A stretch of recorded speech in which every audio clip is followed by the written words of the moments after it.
สบายดีมื้อนี้จะมาสอนเรื่องการคิดลายค่ากระตวงภาคที่2นะถ้าว่าน้องใดที่ว่าอยากเบิ่งภาคที่1เนาะก็สามารถคลิกเข้าไปที่ Channel โดยตรงนี้แล้วก็จะติ๊กเข้าวิดีโอและจะเห็นวิดีโอทั้งหมดที่ข้าพเจ้าได้สอนไปหรือเบิ่งทางวิดีโอเบื้องซ้ายถึงสุดมันจะมีตัว I แม่นบ่เจ้าก็คลิกเข้าตัว I แล้วจะมีวิดีโอโชว์ขึ้นมาเจ้าก็จะเห็นวิดีโอของข้าพเจ้านะมานี่ก่อนที่จะเข้าบทเรียนในมื้อนี้อยากให้ฮู้สูตรตัวนี้นะเพราะว่าจะได้นำใช้สูตรตัวนั้นในการคิดไล่ตัวอย่างในมื้อนี้นะมานี่ไปเบิ่งสูตรเลยสูตรตัวนั้นก็คือ c k n นะเป็นแฟกตอเรียน n มันลบให้ k แฟกตอเรียนแล้วก็คูณให้ k บัดนี้มาเบิ่งเรื่องความหมายของสูตรนะในสูตรนี้ k กับ n มันเป็นตัวเลขของค่านะ n หมายถึงจำผู้ใดที่ว่าย่านลืมกดจดไว้นะ n หมายถึงจำนวนองค์ประกอบทั้งหมดของขอบเขตที่เราศึกษาโอเคเขียนไว้เลยนะ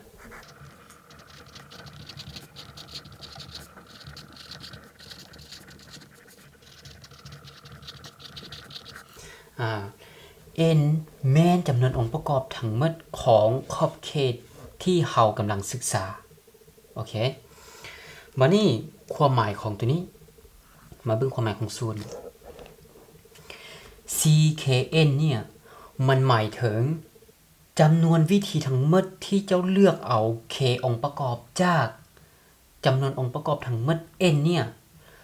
มันมีเท่าใดวิธีความหมายแบบนั้นนะฉะนั้นทั้งหมดมันจะมีอยู่ n แฟกตอเรียนมาหารให้ n ลบ k แฟกตอเรียนคูณให้ k แฟกตอเรียนวิธีนะนะสูตรตัวนี้เรียกว่าสูตรการจัดหมวดหมู่นะเข้าใจบ่เวลาที่เราไปเห็นโจทย์ตัวนั้นมันเป็นโจทย์ที่เว้าถึงเรื่องการแบ่งกลุ่มบ่หรือว่าการจัดหมวดหมู่บ่ต้องใส่สูตรตัวนี้เข้ามาเกี่ยวข้องนะบัดนี้ผู้ใดที่ยังบ่ทันเข้าใจไปเบิ่งตัวอย่างเลยจะช่วยให้เข้าใจหลายขึ้นนะตัวอย่างนะ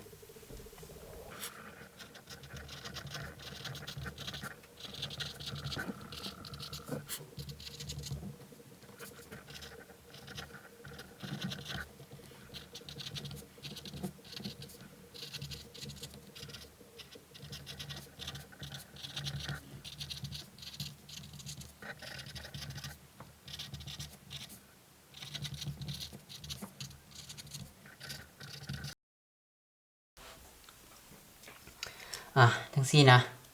อันนี้ตัวอย่างนิดนึงนะยากรภาคที่1นิดนึงนะตัวนี้ขึ้นนิดนึงนะโจทย์ถามว่าทางหน่วยนึงมีมักบานสีแดง4น้อยนะสีขาว7น้อยถามว่าถ้าจกมักบานจากทางออกมา4น้อยโอกาสที่จะได้มักบานสีแดง3น้อยสีขาว1น้อยมีเท่าใดนะ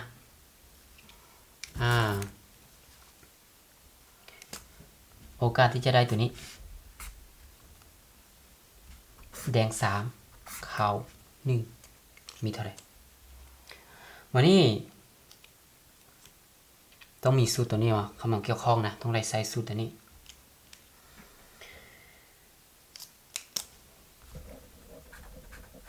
โอเคเลย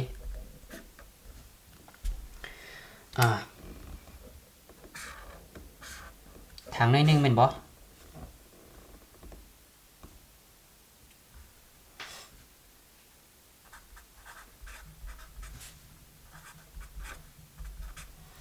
แดงมี4ขาวมี7แม่นบ่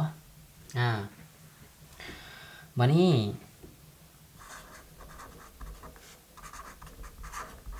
A เป็นเหตุการณ์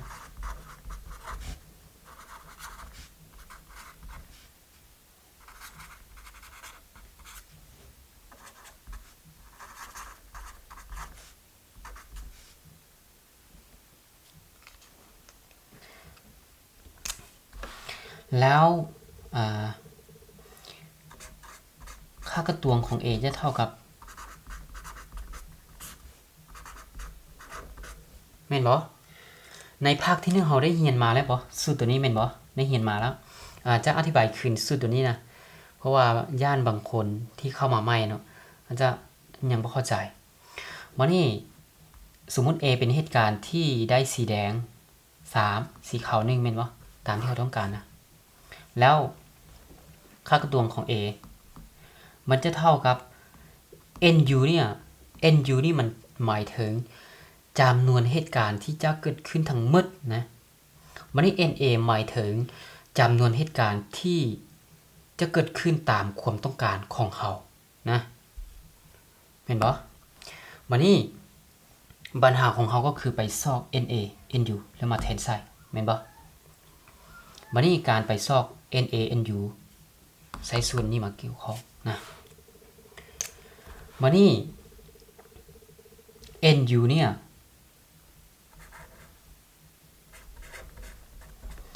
มันจะเท่ากับ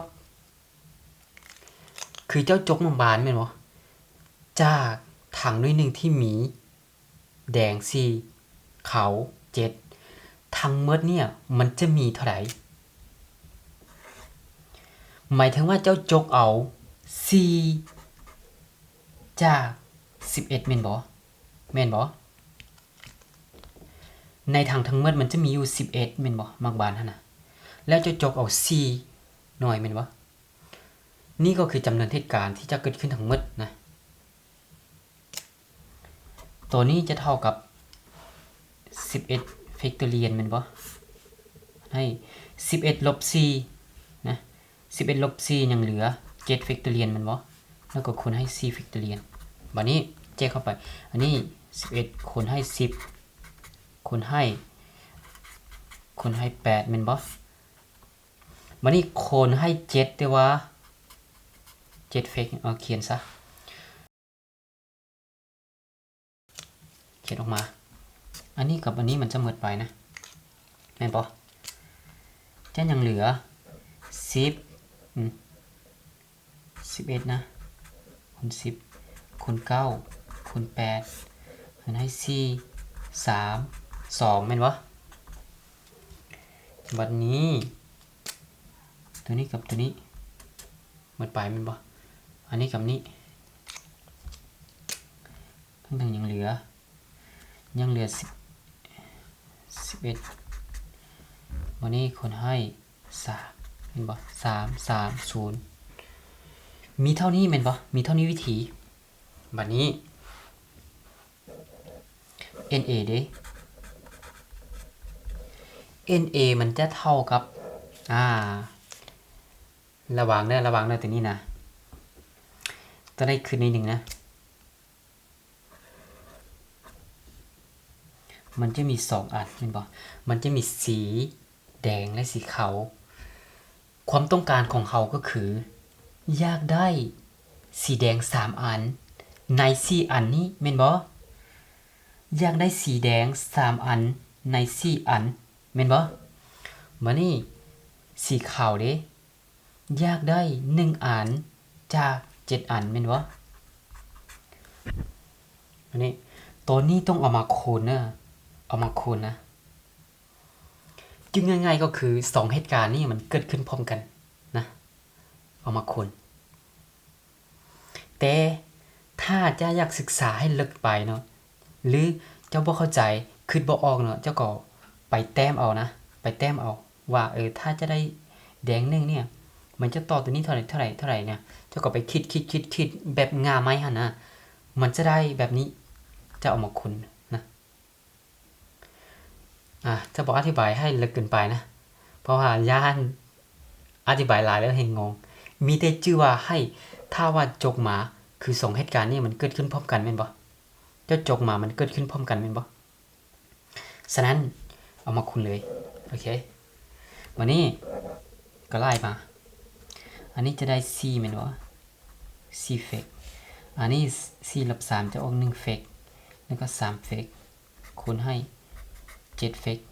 7ลบ1ออก6เฟกแม่นบ่แล้วก็คูณให้1เฟกนะ บัดนี้อันนี้เจกไปจะได้4คนให้3เฟกมั้ยเนาะ3เฟกคัด3เฟกคือแบบนี้นะจังยังเหลือแต่4แม่นบ่บัดนี้7เจกไปจะได้7เฟกคนให้6เฟกแม่นบ่คัดไปจังยังเหลือ7บัดนี้28แม่นบ่บัดนี้เจ้าก็แทนได้แทนใส่ตัวนี้แล้วจะได้นะจะได้คำตอบเลยคือโอกาสที่จะเกิดเหตุการณ์ A โอกาสที่จะได้สีแดง3ในสีขาว1หั่นมันมี28 330อันนี้เลยเห็นบ่หรือถ้าหอนได้เจ้าก็หอนนะเจ้าก็หอนมาสำหรับมื้อนี้ก็สอนมาจบเพียงเท่านี้เนาะหวังว่าจะให้ความรู้ให้บรรดาน้องๆเรียนผู้ใดที่ยังบ่ทันรู้หรือว่าเรียนมาแล้วแต่ยังบ่ทันเข้าใจดีจะช่วยให้เข้าใจหลายขึ้นนะถ้าว่าน้องใดที่มีคอมเมนต์อีหยังก็คอมเมนต์เข้ามาอยากให้สอนตัวใดบ่หรืออธิบายหยังบ่ชัดเจนบ่หรืออยากให้อธิบายเติมเนาะก็คอมเมนต์เข้ามานะแล้วก็อย่าลืมกดไลค์แล้วก็กดแชร์กด Subscribe นะน้องใดที่ว่าสนใจเรื่องเรียนเนาะก็อย่าลืมกดติดตามกด Subscribe เพื่อจะบ่พลาดทุกวิดีโอที่เฮ็ดไปนะมื้อนี้ก็ต้องจบเพียงเท่านี้นะ